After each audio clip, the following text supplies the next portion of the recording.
Reading with Jeremy Indika. We want to talk to you about some really important things today. So I want to start off just by offering a trigger warning. We will be talking about a sensitive topic around sexual assault, which we know that some people might find this subject difficult to talk about, but that's the point.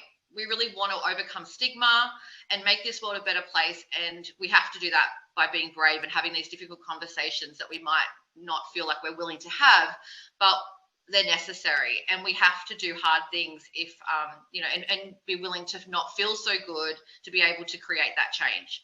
But please remember to take care of yourself, take breaks, and honor your own experiences, and ask for help if you need it. So why are we here today? So back in March last year, I published my book, I Want to Go Home, Reclaiming Power After Sexual Assault. And what I found was these amazing impacts from writing my story. And not just writing my story of like a tale of woe or I'm a victim. During that process, I really learned how to write from different perspectives that were a part of my story. And I also learned to rewrite my story where I became the heroine of that story. And in the end, I find this power of being able to talk about my story. So it's all about this internal process that we go through before we even find the words to talk about what happened. And for me, in this book, I take you on a process where you are on this massive sailing adventure, which is where I sort of learned to pick up the pieces inside of me and rebuild me physically and mentally. So when I went through this process, after I found, I got pregnant. I had a lot of problems with fertility before. When I reworked my story, fell pregnant, went on to have a healthy baby girl. I had this renewed purpose, this clarity, this meaning, this power, this confidence. And I just really felt like I want other survivors to feel that. And now I feel like I'm really on this mission of change. What can I do now in any shape or form? So it took me on this sort of, I guess, like down the rabbit hole where I wanted to understand more about the research behind writing to heal, and I found loads of it.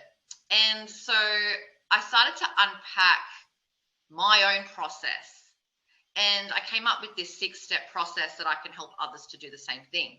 And it starts with timeline your life, choose your story, find meaning, become the hero, discover closure, and share your story. So when I thought about this, what I've noticed is the first 5 steps are very personal and reflective, right? They're very powerful and healing in their own right. But you can do that on your own, that's something you push through, you do it on your own, you don't necessarily have to do anything with it. It's something that's personal power for you. And then it's this last step around share your story that I'm noticing is very challenging. And a lot of readers will come to me and say, I really want to share my story. I'm looking for safe ways to do that. But it's making me really think about, if you're not ready to share your story, what other ways can you still have an impact and join this fight for change and make a difference and contribute? And so this is why I wanted to reach out to Jeremy today, because I know he is doing huge, amazing things. I don't know if he sleeps at all, because it seems like he's always doing something really impactful. And I just want to jump in and ask him some questions about that, because he's just showing everything that I would like you readers, anyone that's watching this, to find. And he's living this courage, this determination, this purpose, this meaning. He's taking action, he's creating change. So I would just like to introduce Jeremy Indika to you. And I'm just going to read your bio, if that's okay, Jeremy. Yeah, no problem. So I don't muck it up.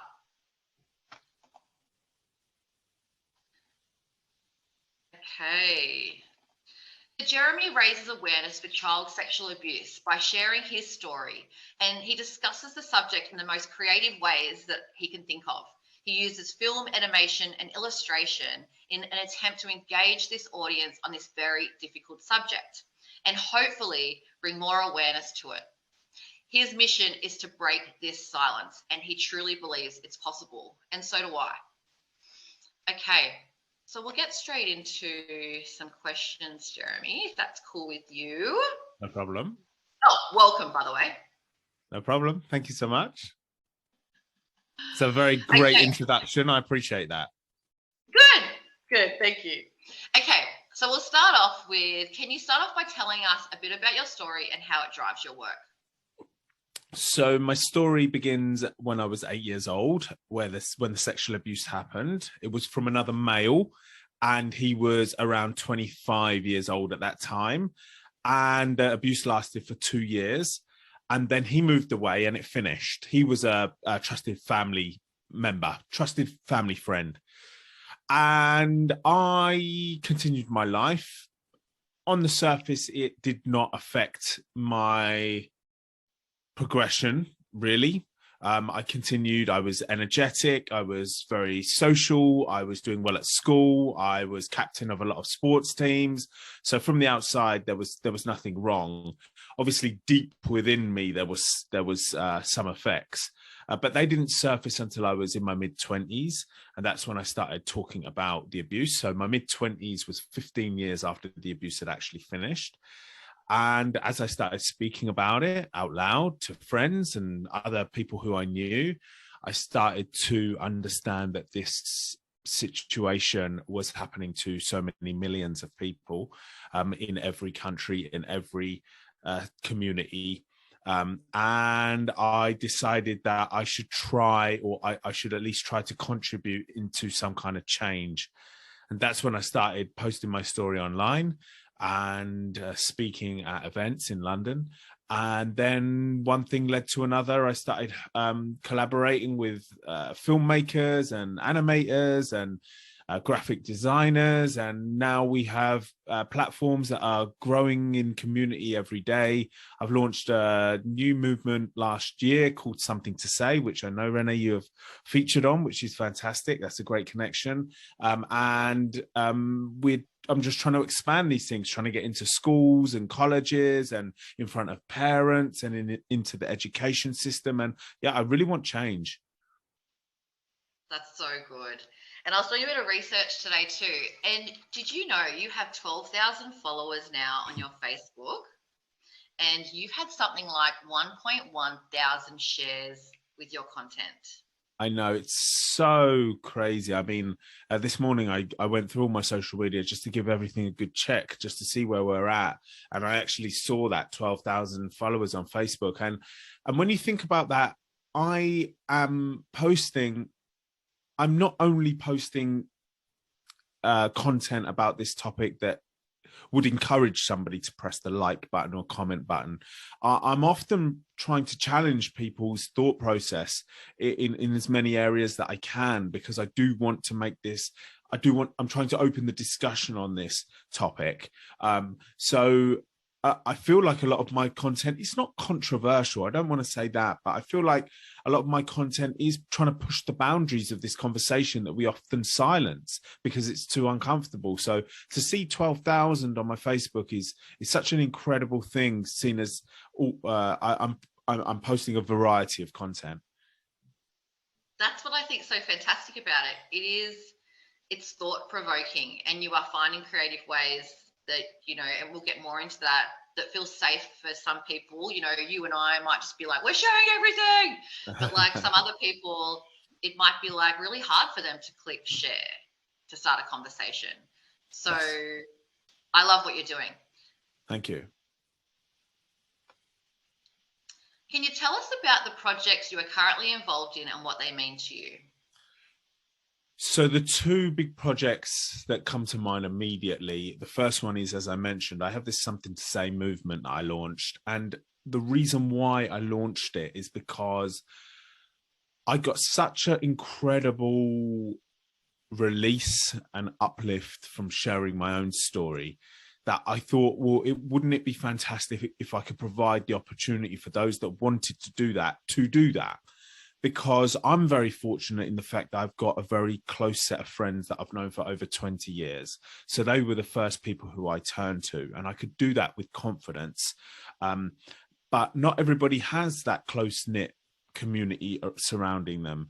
So if they want to share their story, where are they going to go, is what I was thinking. So I created these platforms online. We called it Something to Say because this is how it all started. I had something to say, and I invited other people to share their stories with strength and courage.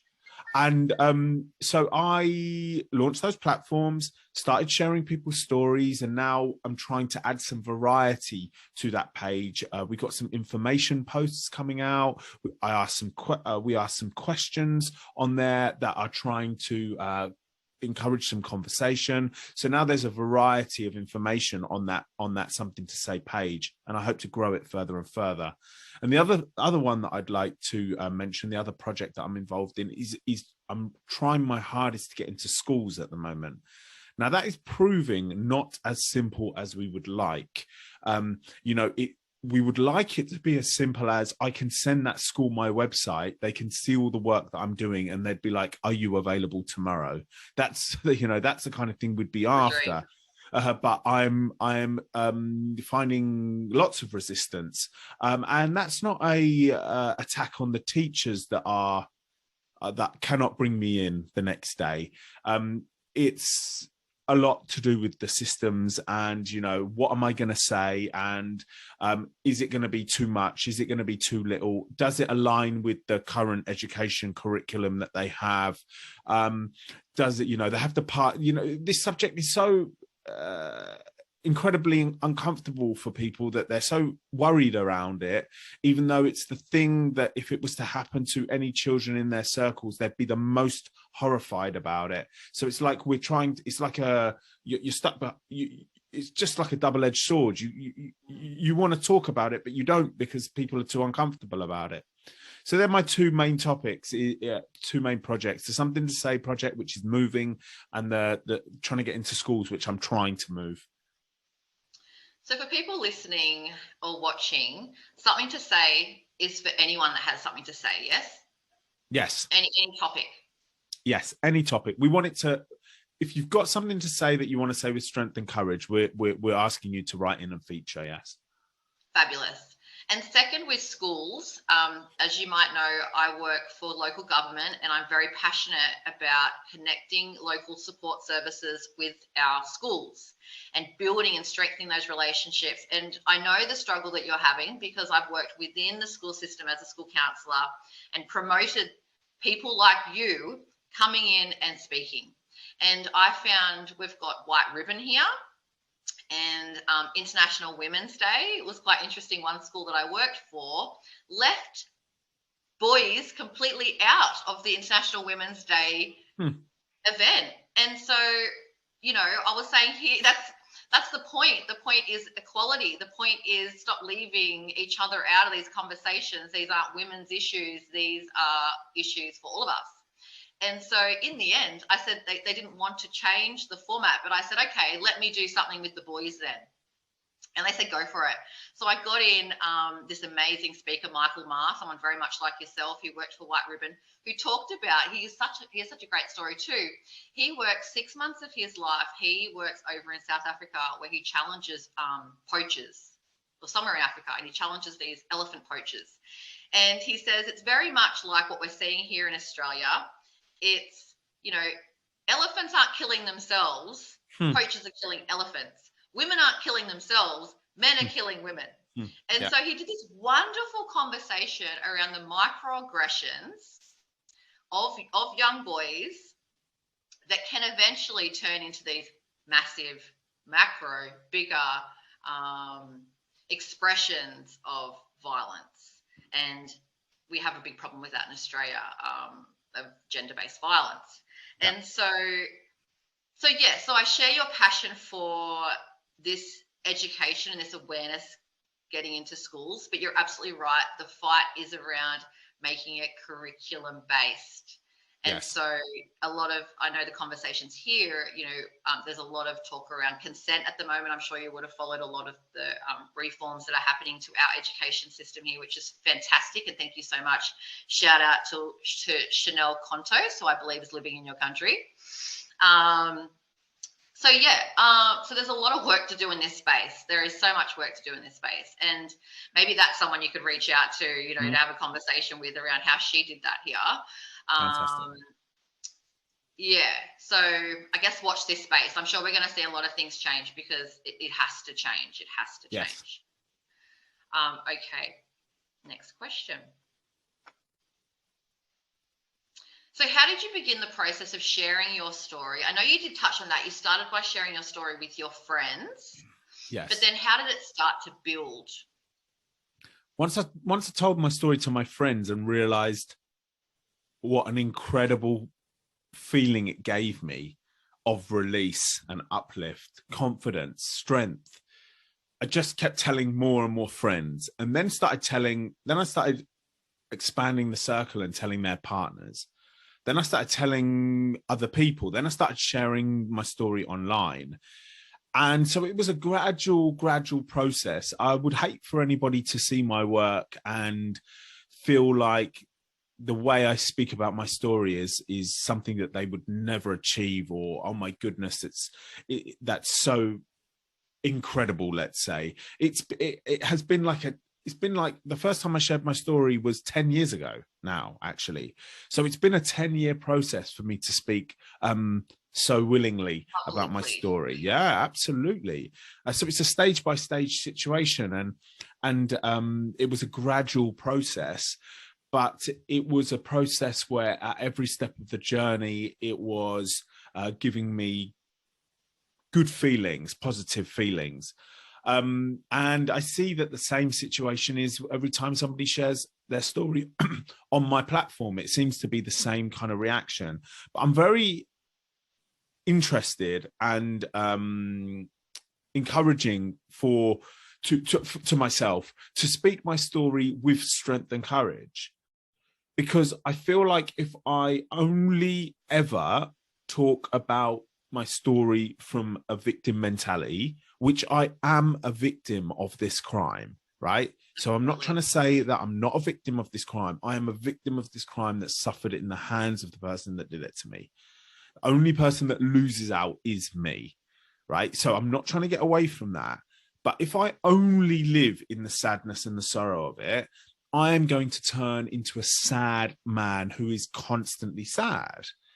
And that's no good. By the time I get to 60, I would have lost the battle, right? Mm-hmm. But if I can talk about it with strength and courage the majority of the time, right? Because I also make a real point of whenever I'm sharing personal stuff on my pages, sometimes I do let you into the struggle of this journey.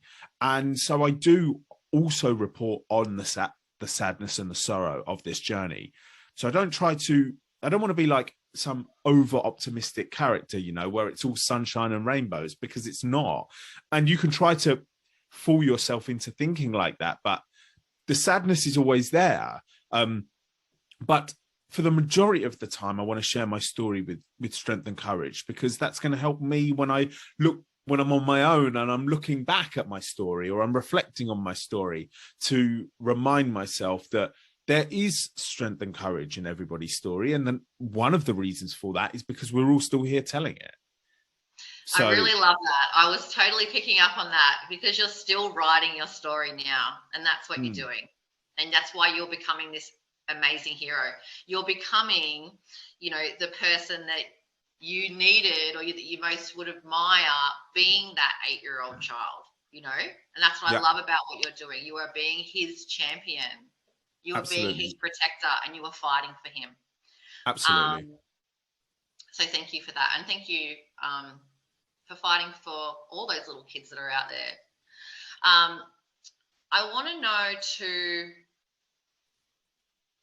want to say too also about that. I noticed that you do everything.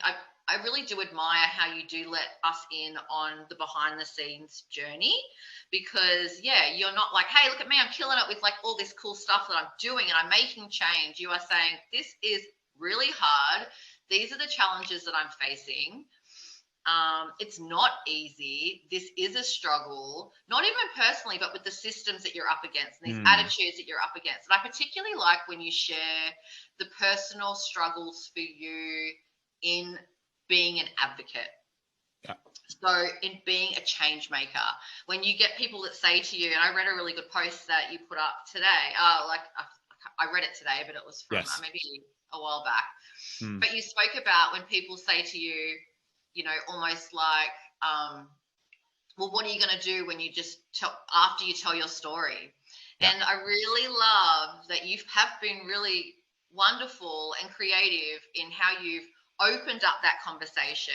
And it's something that I've learned to do too. It's not just about, well, when we open up Pandora's box around sexual assault, there are so many contributing factors that need to be addressed. And that takes a lot of work. And you've begun to do that. And I see that you're looking into stealthing now as well, and sexual health and safe sex and consent and grooming education. You're talking about these social pressures that young people are facing around nudes. The porn industry is humongous. Men speaking out, and like you mentioned, the systems, and how will we, you know, and pedophiles in the community, there is so much involved. Yes. So I want to ask you, how have you supported yourself through the vulnerabilities of doing that work? That is something that I'm continually learning about, how to ensure that I don't burn out, how to ensure that I don't lose the constant battle of this. And my ways of doing that are, over the last couple of years, I've tried to create some hobbies so that when I am taking time off, that I have something to do that isn't this work. Because what I was doing when I first started this was I would do my work online, and then when I clock off in the evening, I'm reading a book about this work, or I'm watching a documentary about this work. And I did that for about 2.5 years, and I realized this is okay. But what I noticed was then when I was meeting with friends to socialize, I was thinking about this work. Yeah. And every conversation we were having, I was relating back to this work. And I thought it's, you know, and I thought that you know, that's not going to be that's not healthy. That's what it's not. That's not healthy for my brain. And so I had to make some changes, and I will continually be making changes as things grow and as things change, and as my timetable changes.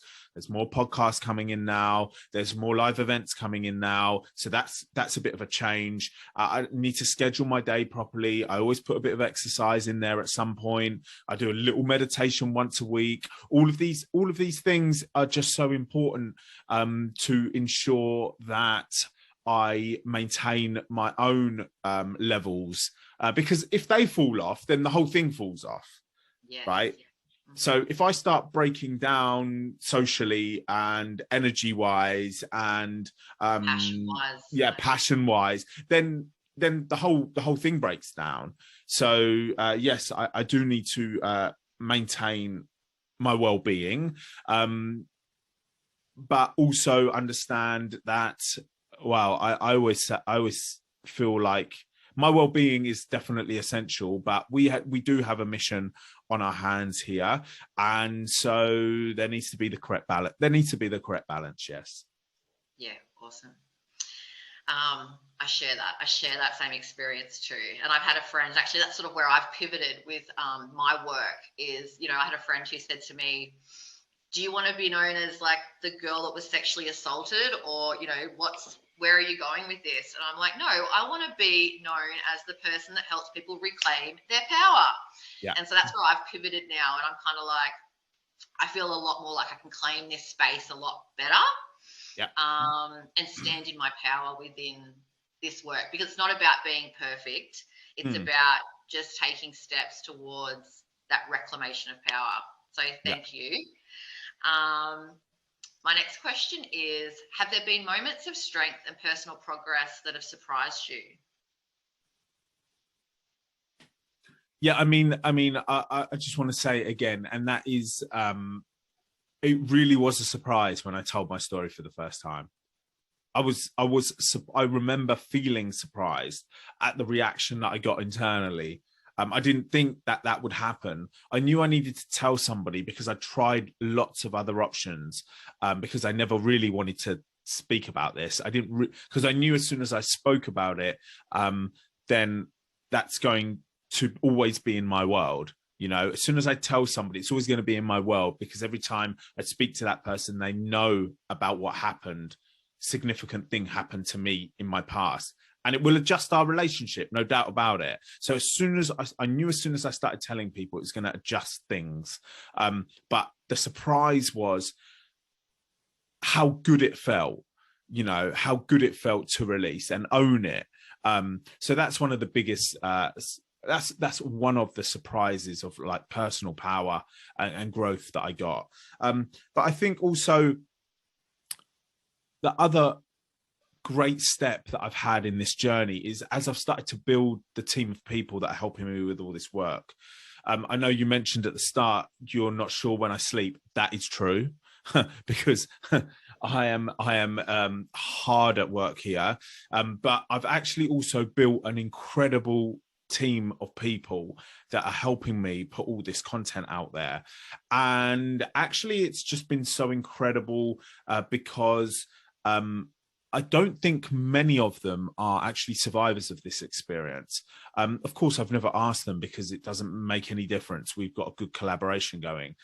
But many of them have come to me because they've come across one of my posts, they've investigated my work, and they've seen the kind of ethos behind it.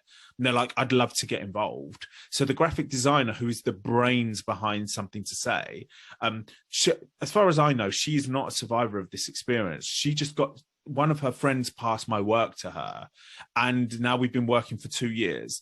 And so I've got this team of people who we all have the same vision for this, and we all know where it's going, and it's a strong team of people. Maybe there's 5 of us now. Graphic designer, social media manager, a video editor, a writer, and I don't want to a marketing, somebody who's running the marketing of everything. And it's like we've got this strength within this team. We speak every week. We know what's happening. We brainstorm together. We throw ideas out. We send them to each other. Like it's a really incredible thing, and it's strength in numbers. Strength in numbers. Wow, that's so fantastic. And I do notice that you will put yourself out there and say, hey, I need some help with this. I need graphic designers. I need someone who can do video. I need someone that can help me with this. And you're really great at that. And so it's fantastic that people are seeing you and then, you know, obviously connecting with your message. And like I really love the point that you made around, you don't have to be a survivor to get involved with this work. You don't have to have had these experiences. But as we know, these experiences have probably touched these people in some shape or form, because we know 1 in 3, 1 in 6. And so I can imagine that, I guess as long as you have a passion for change, that's enough. You know, like It's enough to want to be involved. It's enough to feel that personal sense of responsibility. What can I do? What can I do? And you're finding those people that are just sort of putting their hands up and saying, yeah, I will own this. I'll do what I can. I love that. And that's the point. I feel like we need more people to be putting up their hands saying, what can I do? What can I do? These are my skills. What can I do? Yes. And I also noticed that you found a way to fund, because I know when we first connected back in October, you just left your engineering degree, like your engineering job, full-time job, to pursue this amazing passion and this pursuit for change. And so can you tell us a bit more around how you funded that? Yeah, so of course, that all of this work costs money. To run platforms costs money. It's something that when you have never created platforms yourself, of course, there's no way of you understanding that everything has a high cost to create, especially the video content. And I needed to start creating revenue because I've left my job, so I have no income. And I've opened a donation page on my website, and I've also kicked off some merchandise, hoodies, t-shirts with the Something to Say logo on. Now, at the start, when I kicked it off, things were slow. But now as things have grown and people really start to believe in it, yes, people are donating financially. But I always say to anybody that is listening, when they do go onto my website, for those that do not have extra funds to donate, that's not a problem either. I don't want people to feel isolated, that if they haven't donated, it means they don't support. That's just really not the case. If I would say that if people do not have the extra funds lying around month to month, to just like, comment and share is another way to support. I have written a few posts just to let people know that the actual like button and the comment button are so significant in the algorithm of these social media platforms. So to support, just press those buttons, and that really helps as well. So now I've managed to, and we have fingers crossed still, because the end of this month, which is July, it's looking like it's going to be the first month that the donations and the merchandise sales are going to cover all of the costs of the work. And if that actually happens at the end of this month, that'll be the first time in 3.5 years that that's ever happened. And it's going to be a real celebration for everybody. I'm going to put out posts just to say, this is a celebration for us all, and to let us know that things are moving in the right direction. That is so fantastic. And I love that too, that you've created community, and you've done that really, really well. So I can't wait to see that build even more, and what that will mean in terms of your impact. Yes. And that's and you've got to do that too. Like, we learn that too in youth work. It's all about celebrating every step, everything that we do, every achievement. We have to celebrate together, and because it's not just about us on our own journeys, it's about change, and the fact that you've created something that is sustainable, that's going to fund itself. That's the dream. That's so great. Yes. That's fantastic. Yeah. That's awesome, dude. Okay. What advice do you have for people who want to find their voice or are preparing to share their stories with others? If you feel like it's the right time to share your story out loud, I feel like there are a variety of options for you. You could tell somebody who you know face to face if you wish to. And I'm going to say, which is an estimation from me, but I'm going to say that 9 times out of 10, maybe even more, you're going to get the response that you want, because usually stories are so heartbreaking that the person who you're speaking it to will give you the loving response that you would hope to receive. If you do not feel like sharing it face to face, let me just backtrack a little bit. And if you do not get the response that you're looking to receive, please do not be heartbroken about that. That person just didn't know or understand or have it in them to react in the supporting way. Don't let that break you down. If you do not want to disclose or tell your story to anybody who you know face to face, there are also many platforms online that are doing something similar to Something to Say, which are, you can share your story within Facebook groups or Instagram groups or any other social media accounts. There is the Something to Say page that I run. There's also another one called Tell Somebody. There's another one called Why I Didn't Report. And there's another one called, the name escapes me, but there, you can search them, and there are many, and they're public profiles. There are private profiles where you can share your story. So you have many options if you wish to do that. If you do not wish to do that, there is another option for you. If you do not wish to do that, there is another option for you, and that is journaling. So this is something maybe I could just speak about for a couple of minutes. For everybody, there is the option of getting a piece of paper and a pen and writing your story down. Now, I feel that for some, it will be equally as powerful as actually sharing your story out loud. Now, my advice for that would be, and this is just an option for you, because it's going to be difficult to write your story down for the first time as well. You could just write 2 sentences. You could challenge yourself to write 2 sentences about any part of your story and just leave the paper to the side, and then challenge yourself the next week to come back to that piece of paper and write 2 more sentences. Now you have 4 sentences, and ensure that when you read those sentences back to yourself, it makes you feel strong and courageous. If it doesn't, rewrite those sentences. And every week you come back to that piece of paper, you add 2 more sentences every time, and then you start to formulate your story. So there are various ways to share your story, either with other people, online, or with yourself, and they're all equally as powerful as each other. Fantastic advice. And I apologize for the buzzing before. I do have a co-parenting relationship, and that involves sometimes some miscommunications. And when I say, don't come back till 6 o'clock, and I'm like, I've just messaged him now and said, you aren't welcome here till 6. I'm and it's no problem if you... I'm recording. Exactly. If you need to shut this off, it's no problem as well. No. This is too valuable. No. They can wait. It's all good. So, okay, we're finishing up anyway. So last question, or second last question. For some people that might not want to share their story, and I think you pretty much touched on this anyway, actually, what are some other ways that they can help make a difference?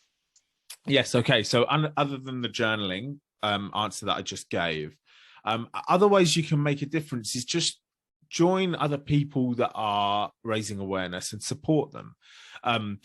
And that wouldn't require you to share your story.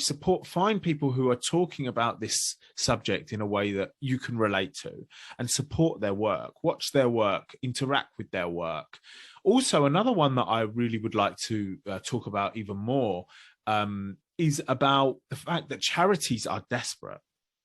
You know, charities across the country that you live in are desperate for help. And maybe that even could be helping them with their helpline. Right? So you could volunteer 1 hour a week, 2 hours a week, 1 evening a week to that charity. I'm sure they would be welcoming of your help. Is there an admin task that you could help them with?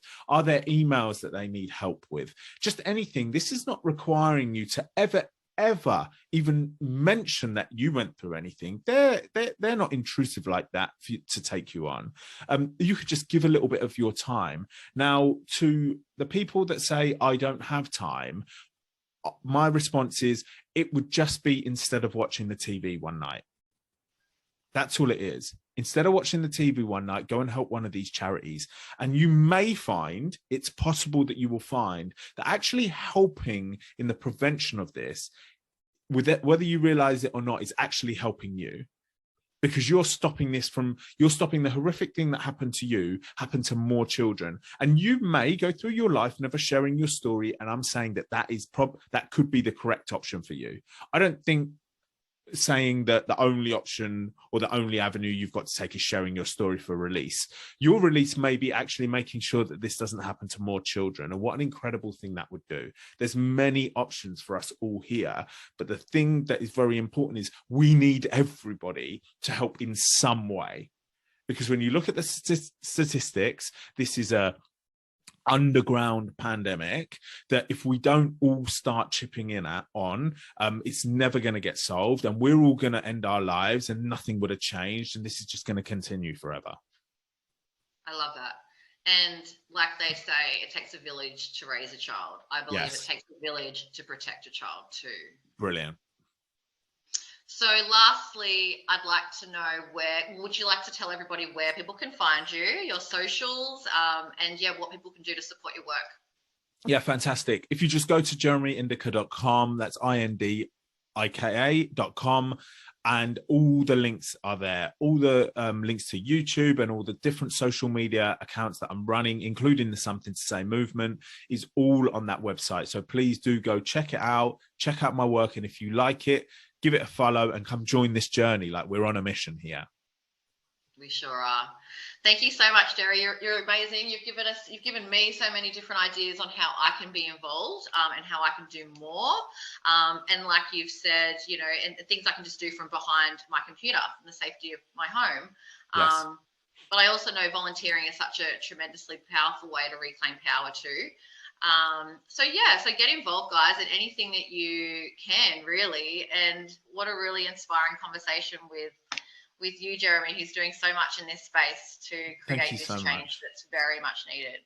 So I thank really you so much for your time. Thank you. You're welcome. And I apologize again for the disruption. Not a problem at all for me. And I'm embarrassed, but that's okay. But yeah, thank you so much, and good luck with everything that you're doing. And I'm going to definitely stay in touch and keep following your journey. I think it's wonderful. Brené, thank you so much. Thank you.